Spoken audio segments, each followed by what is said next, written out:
Baik, bismillahirrahmanirrahim. Assalamualaikum warahmatullahi wabarakatuh. Selamat pagi semuanya, anak-anak sekalian. Mudah-mudahan dalam keadaan sehat dan dilancarkan oleh Allah Subhanahu wa taala untuk seluruh urusan dan yang diniatkan, yang dilakukan, dan mudah-mudahan terus melangkah ke depan, memiliki visi yang lebih baik ke depannya. Baik, setelah mempertimbangkan beberapa hal, jadi terkait mata kuliah Al-Quran dan Hadis MI, jadi nilai yang diupload di Siakat itu adalah nilai sementara sifatnya. Jadi ada yang bertanya kemarin, Pak, kok nilai saya begini, kok nilai saya begini. Nah, jadi jawabannya insya Allah akan disampaikan di sini. Pelengkapnya adalah pada video ini ya. Jadi jangan khawatir dan jangan berbangga juga bagi yang nilainya sudah tinggi. Bisa jadi tanpa absen Anda di video ini nilai itu bisa turun secara drastis. Dan juga yang memiliki nilai rendah jangan juga bersedih, karena bisa jadi setelah menonton video ini Anda akan mungkin beberapa pertimbangan mendapatkan dongkrakan nilai dari video ini. Baik, terima kasih sudah menyempatkan untuk mau menonton, dan saya sarankan untuk tidak men-skip video ini, karena nanti di beberapa menit ke depan akan saya minta untuk melakukan presensi pada kolom komentar. Silahkan diisi dengan nama, kemudian NIM, kelas yang kalian lakukan pada menit yang saya tentukan nanti. Jadi silahkan nanti ketika saya minta untuk di pause videonya, langsung di pause, langsung mengisi absen pada kolom komentar. Baik, seperti itu ya, agar kita sama-sama sepakat dan tidak menjadi permasalahan. Artinya begini, jadi nanti absen yang di luar waktu itu, rentangnya kira-kira berapa detik, itu dianggap tidak mengikuti ya, sehingga mudah bagi saya untuk menseleksi atau mensortir siapa yang tidak melakukan presensi pada menit berikut itu. Baik, seperti yang saya janjikan kemarin, jadi video ini merupakan pengganti perkuliahan untuk 3 pertemuan, sehingga saya rasa ini akan menjadi representasi atau perwakilan dari pertemuan kita tatap muka ya. Jadi kita ganti dengan virtual seperti itu. Baik, anak-anak sekalian, alhamdulillah kalau di semester ini dan mudah-mudahan di semester berikutnya anak-anak sekalian dimudahkan untuk melakukan studi apapun pilihan kalian, jenjang kalian yang akan kalian lalui. Mudah-mudahan dimudahkan oleh Allah Subhanahu wa taala. Tapi untuk semester 4 ini, kemarin kita sudah sepakat di awal itu adalah mata kuliah Al-Quran dan Hadis MI ya. Jadi yang pertama-tama apa yang kita perlu lihat atau kaji dari mata kuliah kita ini adalah definisi dari mata kuliah kita, sehingga secara definisi itu akan memberikan representasi pemahaman kita sampai sejauh mana kita memahami apa yang akan kita lalui. Jadi tidak sekonyong-konyong kita mengambil satu mata kuliah lantas tidak mengerti apa yang menjadi core pembahasan dari mata kuliah tersebut.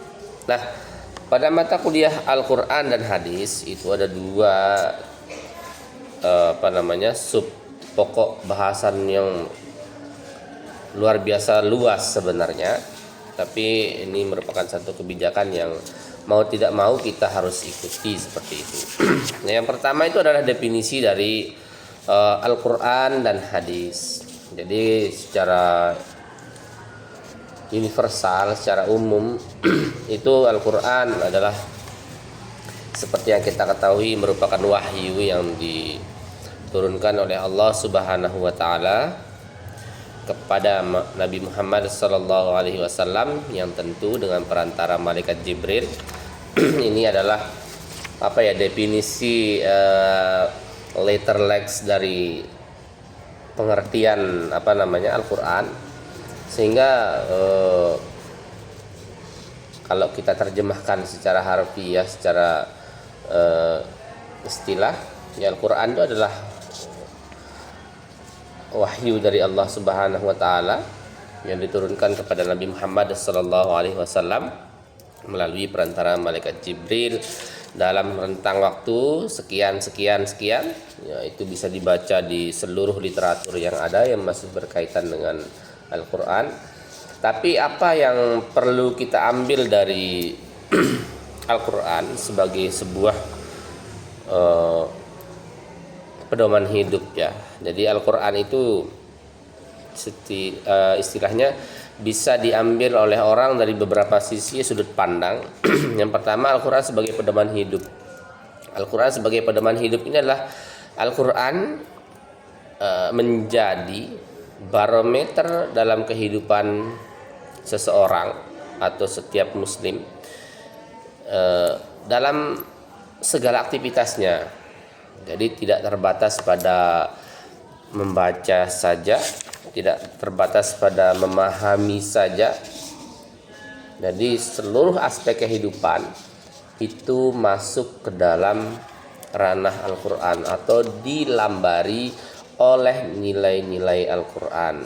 Jadi kalau Al-Quran kita jadikan sebagai pedoman hidup, ya seharusnya dalam setiap tindakan kita, mau kita tidur sesuai dengan ajaran Al-Quran.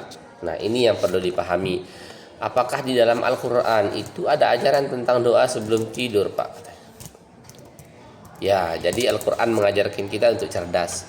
Jadi Al-Quran itu, ada satu kisah ketika seorang pembuat roti itu ditantang oleh bosnya atau atasannya, silakan carikan saya dalil bagaimana cara membuat roti yang baik dalam Al-Quran. Si tukang pembuat roti yang memang menghafal Al-Quran, seorang penghafal Al-Quran, itu menyetujui. Baik, saya akan carikan persis seperti yang Anda minta.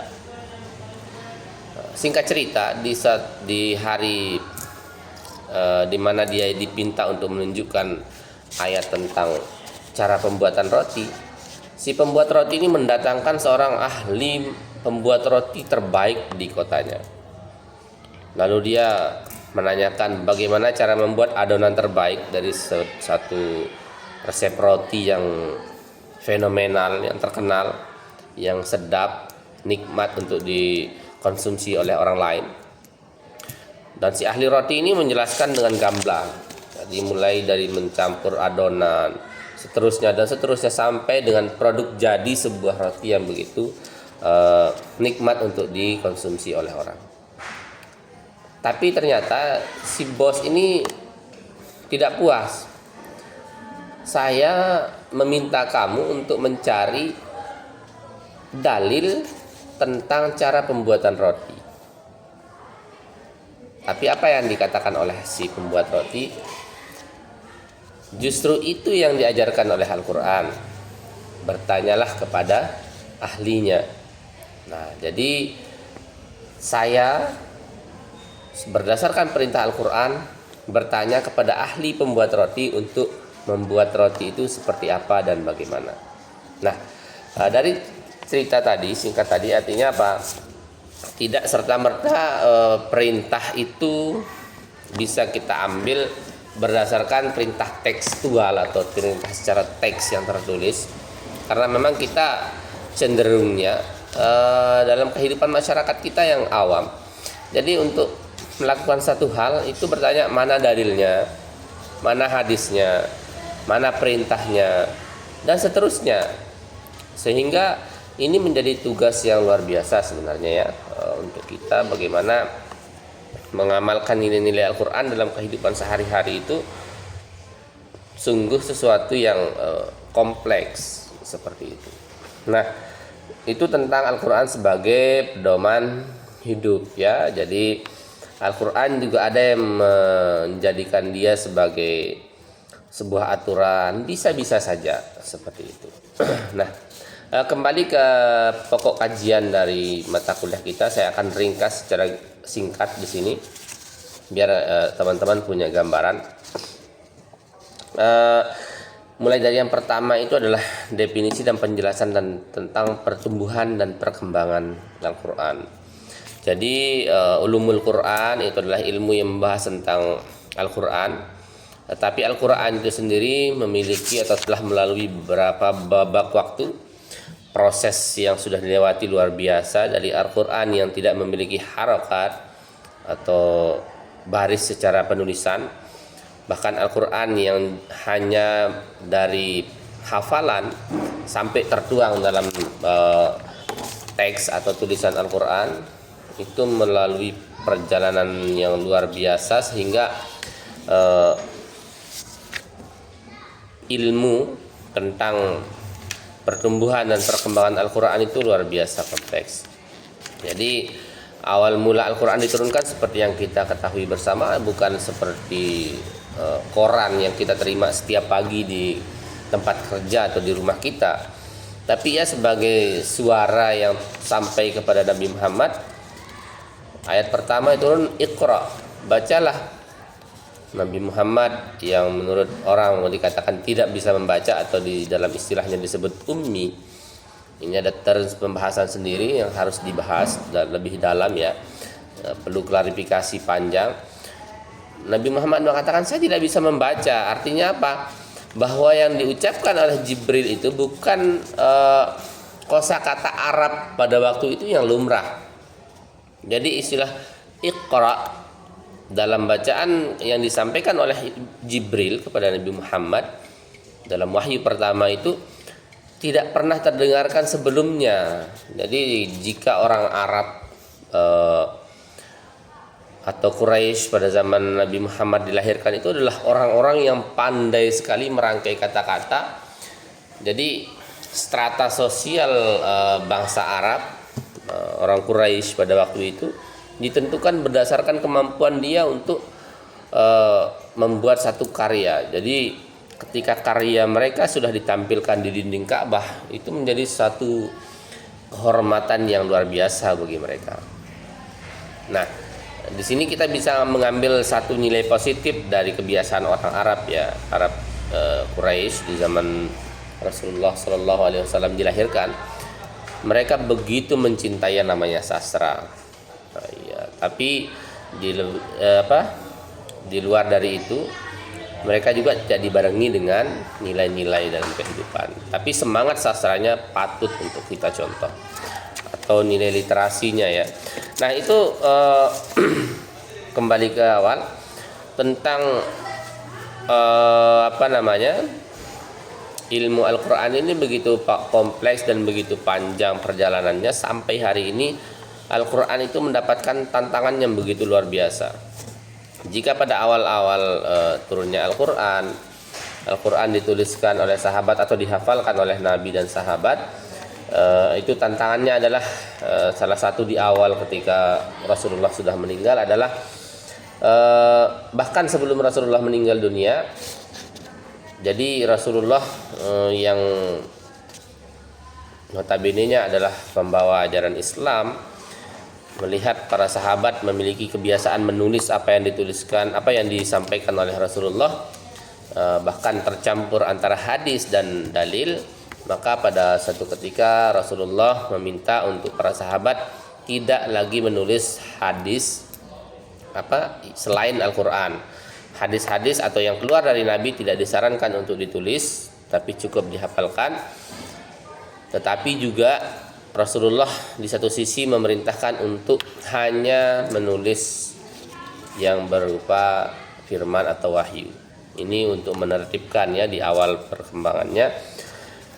Periode berikutnya yaitu ketika pada masa Khulafaur Rasyidin, baik itu Abu Bakar, Umar dan Utsman. Pada puncaknya adalah di masa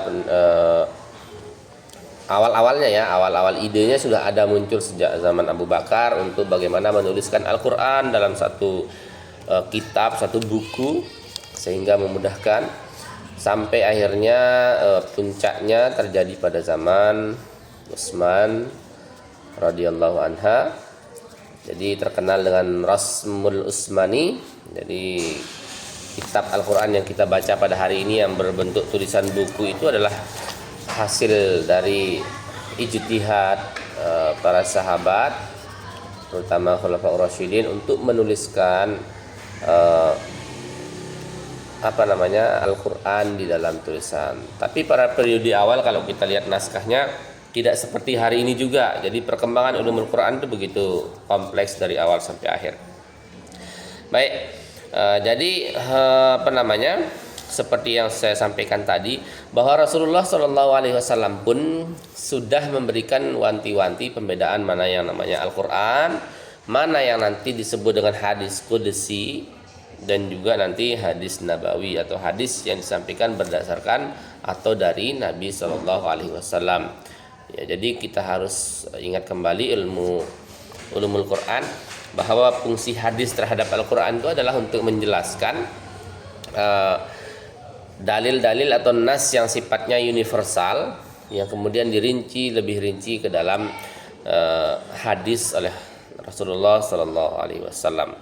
Jadi Al-Quran itu jelas dari Allah Subhanahu Wa Taala, kemudian hadis qudsi itu datang dari Allah Subhanahu Wa Taala, tapi ada beberapa pembagian, dan ini memang butuh penjelasan yang jauh lebih panjang. Kita dapat membedakan yang dua ini, dan yang ketiga adalah hadis nabawi atau hadis yang bersumber dari Nabi Muhammad SAW. Nah, kemudian yang ketiga selanjutnya adalah kita berbicara tentang wahyu ya. Tadi kalau saya sampaikan Al-Quran itu adalah wahyu yang disampaikan oleh Allah Subhanahu Wa Taala. Jadi wahyu itu memiliki cara sampai ke para nabi itu berbagai macam. Jadi kalau kalian sudah membaca sejarah cara turunnya wahyu itu bermacam-macam. Kalau nabi menggambarkan, ada yang seperti yang dari mimpi, ada yang tiba-tiba seperti suara menggelegar, dan seterusnya. Itu kompleksitas caranya wahyu diturunkan.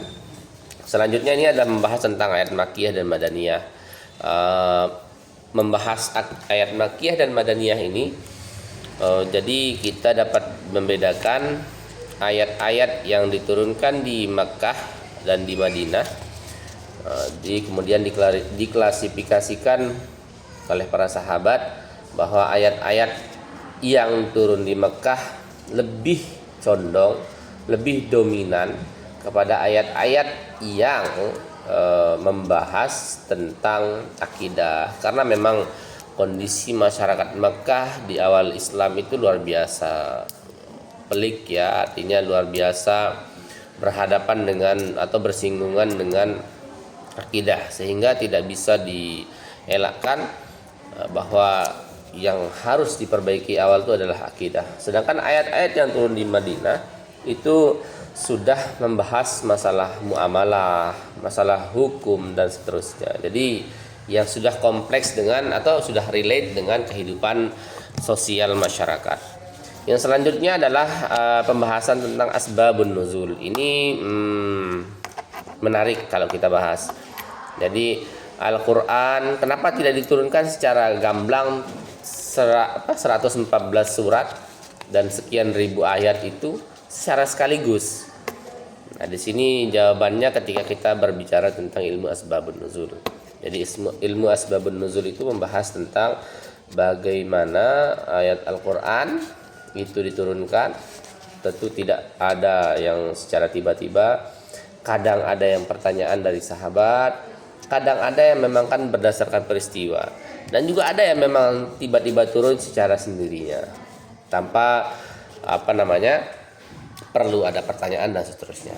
Yang selanjutnya adalah, nah ini yang saya katakan tadi adalah pengumpulan Al-Quran. Ilmu pengumpulan Al-Quran ini apa namanya, perjalanannya sangat panjang. Jadi mulai dari sahabat mencari tulisan-tulisan yang ada di pelepah daun lontar, daun kurma, yang ada di tulang-tulang binatang, bahkan ada yang di batu-batu yang pernah dilalui dan di sana kebetulan turun wahyu. Itu luar biasa. Jadi kita sangat tidak bisa membayangkan kalau para sahabat dulu atau di zaman sahabat tidak ada usaha sama sekali untuk mengumpulkan tulisan Al-Quran. Nah, yang selanjutnya adalah tentang Al-Quran, itu berkaitan dengan etika dan nilai. Jadi Al-Quran itu ketika sudah menjadi sumber hukum dan juga menjadi pedoman hidup, maka akan ada turunannya lanjut kepada bagaimana Al-Quran itu masuk kepada tataran etika dan nilai. Jadi bahasa kasarnya ketika orang memahami Al-Quran, ya seharusnya dia tidak bermasalah dengan etika atau nilai. Atau sederhananya lagi, dan seharusnya seorang muslim itu sudah seharusnya memiliki etika dan paham nilai-nilai. Sehingga hal-hal yang sering kita temukan di kehidupan kita hari ini, pejabat kita, kemudian orang-orang yang memiliki kewenangan dalam kebijakan pemerintah kita, seandainya dan seharusnya jika dia seorang muslim, maka sudah tidak pantas dia untuk melakukan hal-hal yang menyimpang di luar nilai Islam itu sendiri atau nilai Al-Quran itu sendiri. Nah, selanjutnya adalah terkait dengan Al-Quran dalam pembelajaran di sekolah, di madrasah atau dimanapun itu. Jadi tugas besar seorang pendidik seperti Anda semua adalah ketika Anda nantinya terjun di dunia pendidikan yang nyata, jadi Anda harus benar-benar mampu menanamkan nilai-nilai Al-Quran secara komprehensif kepada anak didik Anda. Jadi tidak hanya mengikuti kurikulum. Jadi kalau kita lihat sekarang itu sedang ada namanya kurikulum merdeka, sebelumnya kurikulum 13, sebelumnya lagi KTSP dan seterusnya. Jadi itu merupakan wadah kita untuk menyampaikan nilai-nilai tersebut. Sedangkan nilai-nilai Al-Quran itu sifatnya universal. Jadi ketika Anda mengajar PPKN, pendidikan kewarganegaraan, Anda bisa masukkan nilai tentang hubul waton, cinta tanah air, dan seterusnya. Ketika Anda belajar tentang ilmu pengetahuan alam atau IPA, sangat banyak dari ayat-ayat dalam Al-Quran yang membahas tentang bagaimana peristiwa-peristiwa atau ilmu-ilmu sains itu terjadi, tentang penciptaan manusia, tentang proses fotosintesis, dan banyak hal lagi yang bisa dieksplorasi. Jadi ilmu-ilmu yang ada di dalam Al-Quran itu memiliki nilai kebaruan yang luar biasa. Selanjutnya adalah bagaimana Anda nanti ketika misalnya menjadi seorang pemimpin.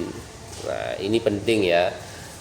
Pemimpin itu kita harus memiliki pemahaman yang sepakat bahwa pemimpin itu tidak hanya tentang jabatan ini dan itu, tapi pemimpin itu mulai dari diri sendiri, mulai dari Anda sendiri, bagaimana memimpin diri Anda untuk arah yang lebih baik. Nanti naik tatarannya lagi memimpin orang lain atau memimpin keluarga Anda. Kemudian naik lebih tinggi lagi, itu adalah memimpin orang lain. Nah, ini memiliki tugas yang luar biasa berat. Jadi seandainya seorang pemimpin, kalau pernah kalian menonton film Turki Utsmani, khalifah terakhir dari khalifahan Turki Utsmani, itu adalah seorang khalifah yang luar biasa memiliki beban. Jadi kita tidak bisa membayangkan atau meremehkan orang yang memiliki jabatan itu dengan cara kita, sudut pandang kita. Jadi mereka memiliki beban yang sungguh luar biasa yang tidak bisa kita bandingkan dengan beban kita. Jadi Anda ketika melihat seseorang memiliki masalah, jangan lantas Anda menjustifikasi bahwa oh masalahnya kan ringan, tidak berat. Salah, keliru ya menurut saya. Jadi kita harus melihat orang dari sudut pandang yang kita bahkan tidak tahu mungkin masalah mereka seperti apa. Nah, itu yang kira-kira penting untuk sama-sama kita ketahui bahwa Al-Quran dan hadis itu memiliki cakupan yang luar biasa luas. Oke, sekarang silahkan video ini di pause dulu. Silahkan teman-teman isi absen di kolom komentar dengan melampirkan nama, NIM, dan kelasnya. Dan sekali lagi saya ingatkan, ini harus memiliki akun YouTube sendiri sehingga komentarnya terbaca. Oke, silahkan di pause videonya sejenak untuk kemudian kalian mengisi komentar. Baik, jika sudah selesai kalian mengisi absen presensi di kolom komentar, saya akan lanjutkan sebagai tambahan saja sedikit. Jadi Nanda sekalian, ketika kita berbicara tentang perkuliahan, sekali lagi yang pernah saya sampaikan di kelas,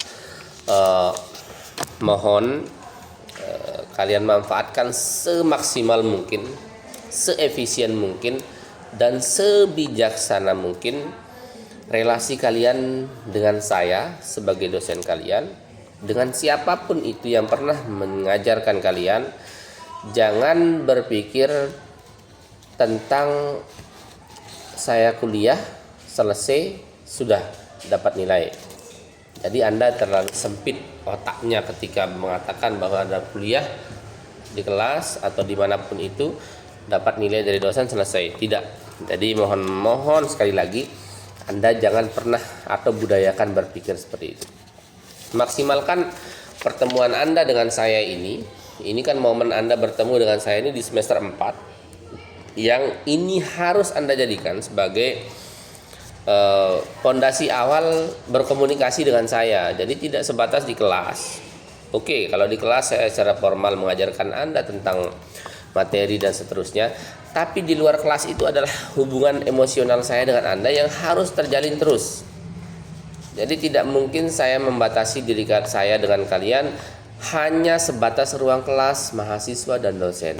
Jadi harapan saya adalah silahkan eksplorasi kemauan Anda, bakat Anda, apapun yang kalian miliki, itu silahkan berkomunikasi dengan saya, boleh bertanya dengan saya sangat luar biasa apresiasi. Kemudian berkonsultasi dengan saya ataupun siapapun dosen Anda itu luar biasa. Jadi ketika Anda mampu mengambil posisi sebagai seorang mahasiswa yang memanfaatkan pertemuan dengan dosen itu sebagai tonggak awal komunikasi untuk selamanya, itu luar biasa. Jadi orang yang sukses itu adalah orang yang mampu membuat pondasi awal komunikasi, kemudian mampu membuat jejaring yang kuat dengan orang lain, kemudian dia bisa memanfaatkan itu untuk karir dan seterusnya. Itu luar biasa. Jadi saya katakan Anda akan rugi ketika hanya kuliah mengharapkan nilai. Kemudian Anda misalnya memanfaatkan itu untuk pekerjaan Anda, sah-sah saja. Tapi saya katakan rugi kalau Anda tidak memanfaatkan hal lainnya. Semisal saya memiliki satu kebun yang luas, ya misalnya 10 hektar, dia memanjang ke sana. Jadi saya bukakan kalian gerbang. Di kebun saya itu terdapat buah-buahan yang luar biasa, enak-enak. Jadi sepanjang kiri kanan jalan itu adalah buah-buahan yang akan kalian lalui. Saya katakan begini, silahkan kalian masuk ke kebun saya. Jadi ada kebun buah di samping kiri kanan Anda. Anda bebas mau mengambil berapa saja, mau makan bagaimana saja, mau dijual juga boleh dan seterusnya. Tapi ada beberapa tindakan di situ akan muncul. Ada yang penting sampai tujuan dulu lah, lewat aja nggak apa-apa. Kemudian yang kedua ada yang bilang ngambil sedikit deh nggak apa-apa biar jadi sangu di jalan. Oke, bagus-bagus saja. Kemudian ada yang bilang, wah kayaknya kita harus nikmati dulu ini, nggak harus jalan dulu ke sana biar cepat sampai. Jadi tindakan Anda yang berbeda-beda itu akan menentukan apakah Anda akan kecukupan untuk diri Anda sendiri atau Anda hanya terfokus pada tujuan yang justru ujung-ujungnya akan kembali juga mencari bekal seperti itu. Baik, itu silahkan Anda interpretasi sendiri apa yang saya maksudkan. Yang selanjutnya adalah sebagai seorang pembelajar ya anak-anak sekalian, silahkan Anda jaga marwah seorang pembelajar itu atau ilmu itu agar bisa tetap suci, murni. Caranya bagaimana adalah yang pertama, seperti yang saya sampaikan dulu, adalah menjaga nilai atau silaturahmi kalian dengan orang tua. Jaga baik-baik yang namanya hubungan kalian dengan orang tua. Sekali lagi, kalau Anda sudah rusak dalam hubungan dengan orang tua, bagaimanapun bentuk dan rupa apapun pekerjaan orang tua Anda, hargai, hormati dan muliakan itu. Jadi suksesan Anda pasti ada di depan mata kalau sudah seperti itu. Yang selanjutnya adalah ketika Anda memahami atau memiliki pemahaman tentang Al-Quran, silahkan amalkan walaupun hanya satu ayat, walaupun hanya sedikit dari sisi kehidupan Anda itu. Amalkan yang Anda pahami. Jadi orang yang belajar itu adalah orang yang mampu mengamalkan apa yang dia pelajari walaupun sedikit, tapi bisa dijalankan dalam kehidupan sehari-hari. Baik, anak-anak sekalian, saya rasa itu yang perlu saya sampaikan dalam rangkuman sedikit tentang perkuliahan kita. Jadi mohon maaf apabila ada yang keliru dan salah. Tentu kekeliruan pasti datang dari saya secara pribadi, dan kelebihannya tentu datang dari Allah Subhanahu wa taala yang Maha memiliki pengetahuan, sehingga tentu kita sebagai manusia terus belajar. Saya sebagai dosen pengampu kalian di kelas selama kurang lebih 1 semester tentu banyak belajar hal-hal baru dari karakter mahasiswa, misalnya dari cara belajar mahasiswa, cara komunikasi mahasiswa dan seterusnya. Itu luar biasa, kalian telah memberikan banyak pembelajaran. Yang selanjutnya adalah permohonan maaf secara pribadi jika selama komunikasi dengan kalian saya memiliki kekeliruan, untuk tentu perbaikan saya ke depan ya. Jadi mohon saran dan kritiknya jika ada yang keliru dari saya. Itu saja yang perlu saya sampaikan. Sekali lagi selamat berlibur, mudah-mudahan libur kalian tetap produktif ya. Latih diri kalian untuk memanfaatkan waktu kosong dari aktivitas itu untuk hal-hal yang positif. Jadi insya Allah jika sesuatu diisi dengan yang baik-baik, pasti akan menghasilkan yang baik. Contoh gelas, kalau kita isi walaupun dia kotor gelas, tapi terus disiram oleh air bersih walaupun tanpa sabun, insya Allah dia akan bersih. Tetapi gelas yang bersih tanpa ada noda sedikit pun, tapi kita setiap hari memasukkan kotoran, itu akan menjadi gelas yang tidak bisa digunakan, bahkan tidak ada yang minat dengan dia ya. Jadi seperti itu, gunakan biasakan diri kalian itu sebagai orang yang jadi gelas kosong, yang walaupun kotor, walaupun belum bersih, tapi coba untuk mengisi dengan hal-hal yang baik. Baik, terima kasih atas perhatiannya. Mohon maaf atas segala kekurangan. Wassalamualaikum warahmatullahi wabarakatuh. Sukses untuk kalian semua. Terima kasih.